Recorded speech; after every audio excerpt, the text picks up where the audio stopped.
By the time the clerk said the words, it was barely light outside. "I am sorry, ma'am. This card is frozen." Her voice was clipped, polite in the way people become when they sense trouble they do not want to be a part of. The story you are about to hear is a work of fiction created by the Her Tears channel team, based on real life situations to convey lessons about family, emotions, and human values. All characters and events are illustrative. Danica Reed stood there in her neat black coat, 38 years old and trembling with anger she tried to disguise as confusion. "Run it again," she said. "There must be a mistake." The clerk tried again, declined. Danica pulled another card from her wallet, then another. Each one beeped, flashed red, and died in her hand. Other shoppers at the big Portland store stopped pretending not to listen. One woman whispered to her friend. A man in line shifted awkwardly, eyes fixed on the stalled transaction. "Ma'am," the clerk repeated, softer this time. "All of your cards are frozen." For a moment, Danica just stared at her, as if the world had tilted under her feet. She pressed her lips together, muttering something about calling the bank.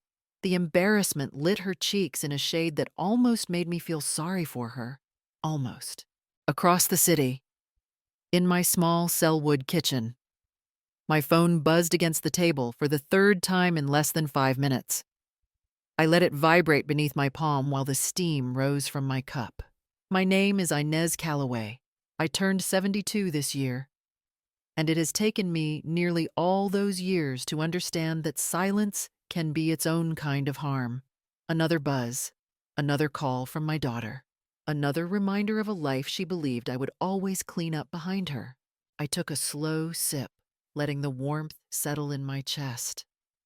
By sunrise, every card she depended on had frozen in her hand, and she still had no idea why. If you really want to understand how we reached that moment in the store, how a mother finally did the one thing her daughter never believed she could, you have to go back to the night before. Thanksgiving evening in Lake Oswego always looked like something out of a magazine, and Danica made sure of it. Her house glowed from the windows out gold light, soft music, a curated sense of perfection that matched the catered dishes lined along her counter. I stepped inside quietly, smoothing my coat as guests brushed past me with easy smiles meant for her, not for me. "Danica, this spread is unbelievable," a woman gushed, kissing her cheek. "You always outdo yourself." Danica laughed lightly. "Well, you know me." I stood near the doorway, waiting for her to look my way. She didn't. She moved from guest to guest, accepting praise like it was owed to her. I had seen the invoices for the meal, the wine, the decorations, the delivery fee that made my stomach twist. She had asked me to help her get through the holiday season. I never said no. A man I did not recognize walked by me without slowing. "Excuse me," he murmured, eyes already on Danica across the room. No one seemed to notice I was her mother. When she finally turned, it was only to point. "Mom, sit over there, please." She gestured toward a narrow chair wedged beside the kitchen door, the one spot catching the cold draft whenever someone walked through. Every other seat was arranged with name cards or cushioned pads. Mine was bare wood. I sat without arguing. Steaming plates were passed around the table, carved turkey, buttery rolls, sweet potatoes crowned with toasted marshmallows. The smells were warm and rich, the kind that should have wrapped a person in family. Then Danica reached into the fridge, pulled out a plastic-covered dish, and slid it toward me on the table without looking up. Cold leftovers, gray turkey slices curled at the edges. No one else noticed the difference. Or maybe they did and pretended not to. Milo tried to lean toward me, but Danica tapped his shoulder. "Sit by Uncle Brett, sweetheart. Grandma's fine." I picked up my fork, though my hands felt heavy. Around me, laughter rose like bright, careless music. It washed over me in waves. each one reminding me that this beautiful feast, this entire evening, had been built on money I kept giving and giving. Quiet humiliation settled low in my chest, the kind that did not burn, but tightened, as if something inside me had been pulled too far. And while I ate the cold food my daughter pushed toward me, I understood something I had spent years trying not to see. Dinner kept moving around me as if I were a chair, not a person. Plates clinked, forks scraped, voices overlapped. I tried to focus on Milo across the table, who kept glancing my way as if waiting for a signal that everything was fine. I didn't have one to give him. Grayson reached for another serving of turkey and said, "Did the contractor send the final invoice?" Danica nodded without looking up from her phone. "It should go through tonight. Mom's auto pay always hits before midnight." My fork stopped halfway to my mouth. Grayson laughed. Not unkindly, but careless. Our walking safety net never fails. No one noticed the way my breath caught. No one paused to consider what it meant for those words to be spoken so easily. With no shame and no hesitation, my discomfort wasn't hidden. It simply wasn't important. Danica lifted her head. "Anyway, once the kitchen remodel is paid off, we should start planning the upstairs bathrooms. And maybe look into that debt consolidation service. They said they can bundle everything under one payment." She waved her hand casually. "Mom's accounts already handle most of it." I felt heat rise in my cheeks. Not anger yet, just a slow, dawning recognition of how deeply this belief had rooted itself in my daughter's mind. Another guest chimed in. "Are you two still thinking about putting Milo in that academy next year?" Danica brightened. "Yes. The tuition is insane, but it's worth it. Mom's been helping with the fees, so it should be manageable," Grayson added. "As long as nothing changes on her end." Milo slid out of his chair and wandered toward me, small hands reaching for the back of mine. Before he touched me, Danica snapped her fingers gently. "Honey, stay by your dad. Grandma's eating." He froze, then obeyed. The words, the tone, the decisions happening over my head, they stacked on top of each other like weight added to a beam already bending. This wasn't a momentary lapse. This was a system, built over years, with me as the silent foundation beneath it. Their conversation kept flowing, light and easy, while I swallowed the truth settling heavily in my chest. I had become part of the furniture in their lives, expected to hold everything up without ever being seen. The house was dark when I stepped inside, the kind of quiet that feels heavier after a room full of voices. Rain tapped against the windows in thin, steady lines, the familiar Portland rhythm that had carried me through so many lonely evenings. I set my purse down and slipped out of my coat, but the weight in my chest stayed exactly where it was. I walked to the small corner of the living room where Roland's old wooden filing cabinet sat. He had built it the year we married, carving our initials into the underside of the top drawer like a secret. I had not opened it in months, maybe years, but that night, something guided my hand to the metal pull. The drawer stuck for a moment before sliding open. Inside was a stack of folders I had avoided looking at for far too long. I pulled the first one out. Mortgage statements from Lake Oswego, all drafted to Danica and her husband, but the payments came from my checking account. The next folder held invoices from the renovation company. One read kitchen remodel, final payment $8,500. My signature was at the bottom. Another folder held tuition receipts. Milo's private school fees, every semester for the past 3 years, marked paid via automatic deduction. I traced the ink with my thumb, remembering the day Danica told me it was just temporary help. The stack grew heavier. Joint credit card statements with balances I never created, grocery delivery charges, utility bills, subscription services I had never heard of. All of it pulled quietly, month after month. From the account Roland and I had spent nearly 40 years building. A cold shiver crept up my spine. I whispered into the dim room, I taught her this. With every yes I never questioned, the words cracked something in me. Not a loud break, just a small collapse. Deep inside, like a beam giving out after too much weight. I sank into Roland's old armchair, papers spread across my lap, my breath shaking even though I tried to keep it steady. For a long time, I just sat there, letting the truth settle the way dust does when a room finally stops moving. Then, slowly, something steadier rose through the ache, a thought shaping itself, a choice I had never allowed myself to make. No more. I woke before the sun, not from worry, but from something calmer, sharper. My mind felt strangely clear, as if the night had rinsed away a film I did not know I was living under.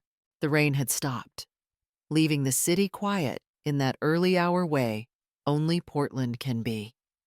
I dressed slowly, choosing the wool coat Roland bought me on our 30th anniversary. The one I had almost forgotten was mine. The bus ride downtown was nearly empty. I sat near the window, watching the dark outlines of houses slide past. No fear tugged at me, no hesitation, only a steady beat in my chest that seemed to whisper, go. Rose City. Credit Union's lobby was warm when I stepped inside, filled with the faint smell of coffee and paper. A receptionist looked up. Good morning. Do you have an appointment I need to speak with Marla Jennings? I said, if she has a moment. Marla came out from the back with the same gentle smile I remembered from decades earlier. Her hair was grayer now, but her eyes held the same steadiness. Inez Calloway, she said softly. It has been a long time. We sat in her small office. She folded her hands. Tell me what brings you in. I slid a folder across her desk. I need changes made to every account with my name on it. She opened the folder, scanning. Her brows knit slightly. These recurring charges, some of them were added recently. Did you authorize these? My stomach tightened.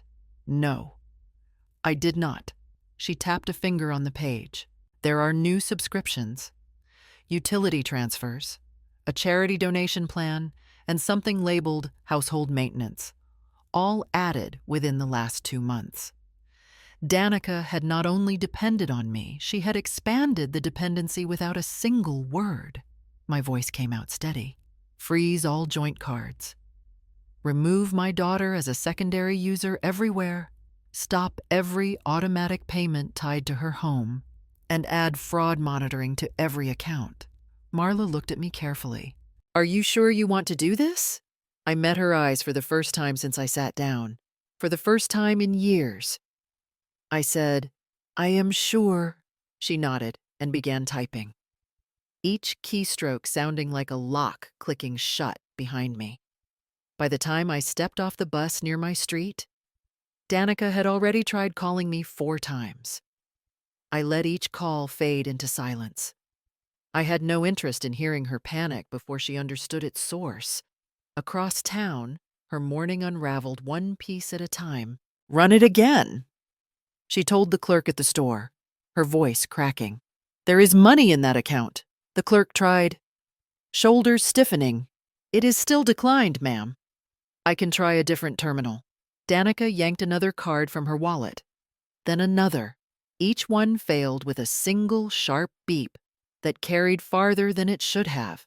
Are you kidding me? She muttered, cheeks flushing. This is ridiculous. Her phone rang. She stepped aside to answer. Hello, yes, this is Danica Reed. A pause. Then her face drained of color. What do you mean the tuition payment failed? It has always been automatic. My mother. She stopped, swallowing hard. I will handle it later. She hung up and barely had time to breathe before another call came through. She answered sharply. This is Danica. A stern voice replied. We are halting the kitchen project. Your final payment bounced early this morning. The crew cannot return until the balance is cleared. I do not understand, she whispered. It should have gone through. Not according to our bank record. The contractor said, we need immediate payment.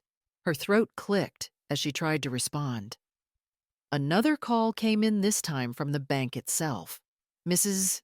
Reed, the representative said carefully, we are calling to confirm a change on your accounts. You have been removed from access by the primary account holder. Danica blinked, unable to find words. Removed. Why, I did not request, the primary did, the representative answered. We simply need to confirm you understand. Grayson's voice echoed from the staircase as she lowered the phone. What did you do to your mother? She spun toward him. I did not do anything. Something is wrong with her accounts. She would not. Her breath hitched. She will fix it once I talk to her. She called me again. I watched the screen light up on my table and let it ring until it stopped. Then it rang again. And again. By late morning, the buzz of her desperation had become a steady background hum. The life she curated so carefully was slipping through her fingers. And she was only beginning to understand how much of it was built on ground that was never hers. By mid-afternoon, the pounding on my front door shook the frame. I set down my cup and opened it slowly. Danica stood on the porch. Hair tangled, eyes red, breath unsteady. Even then, she tried to straighten her coat as if dignity could be sewn back on. Mom, she said, pushing past me into the living room. You need to fix this. I closed the door behind her. Fix what? Do not start with that. She snapped. All my cards are frozen. The contractor is threatening legal action. Milo's school says his tuition bounced. And the bank? Her voice cracked. The bank said you removed me. I did, I said. She stared at me, stunned. Why would you do that? You have ruined my life. I sat in Roland's old armchair, the one she always avoided. I stopped paying for a life you expected me to fund without question. I never asked you to pay everything, she shot back. You did not have to ask, Danica. You just added bills, shifted accounts, moved charges to my name, and assumed I would carry them. I reached for the folder on the table. Renovations, tuition, utilities, credit card balances you never mentioned. She flinched. You are overreacting. No, I said quietly. I finally reacted. Her jaw tightened. Mom, listen to me. That money would be mine eventually. You are old. Why are you fighting this? The words landed cold and sharp. I felt them settle in my chest before I answered. Not anymore. For a moment, she looked as if she might cry. Then the anger returned, bright and defensive. You cannot do this. You cannot just cut me off and pretend it is fair. The front door opened then, and Milo stepped inside with Grayson behind him. Milo saw me and ran straight into my arms. Grandma, we came to check on you, he said, wrapping his small arms around my waist. Danica's face crumpled, not from remorse, but from the realization that her son had chosen comfort with me instead of her. Let us go, she muttered, grabbing Milo's arm too tightly. He looked back at me as she pulled him toward the door. When it closed behind them, the house was quiet again. Not the lonely quiet I had grown used to. A different quiet. A clean one. The envelope went out on a Tuesday morning. I watched the mail carrier slide it into his bag, unaware of the weight it carried.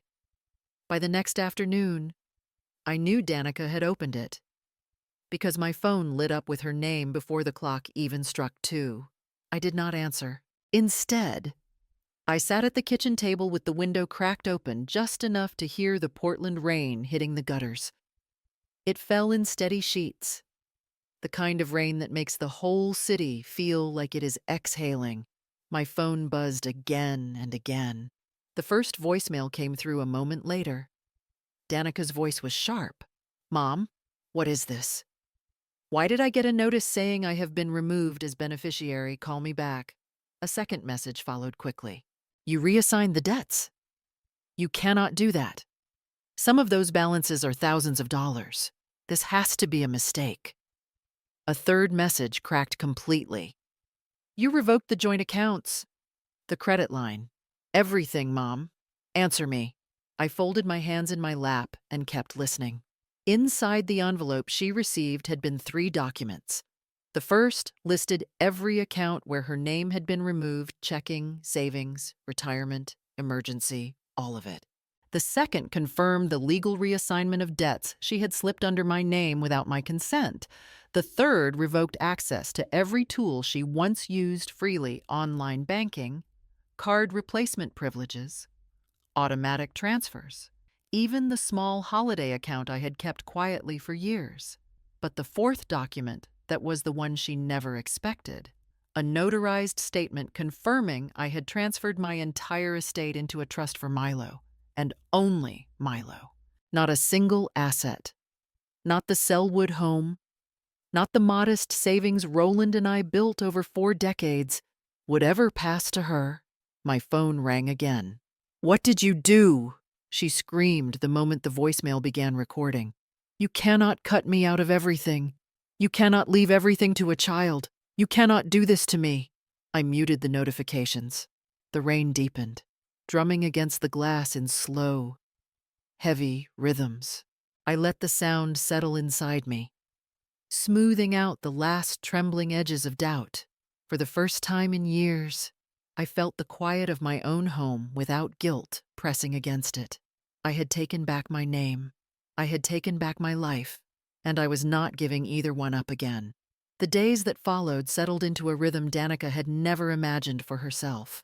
I heard pieces of it through Milo, who spoke without judgment, only honesty. Dad moved into the guest room. He told me quietly one afternoon while coloring at my kitchen table. They argue a lot now. Grayson stopped coming around as often. And when he did, he carried a stiffness in his voice that had not been there before. "I cannot keep carrying this," he told Danica on one of the voicemails she accidentally sent me. "Your mother warned you, and now everything is collapsing. Figure it out." The mortgage company contacted her next. The payments I once covered now fell squarely into her lap.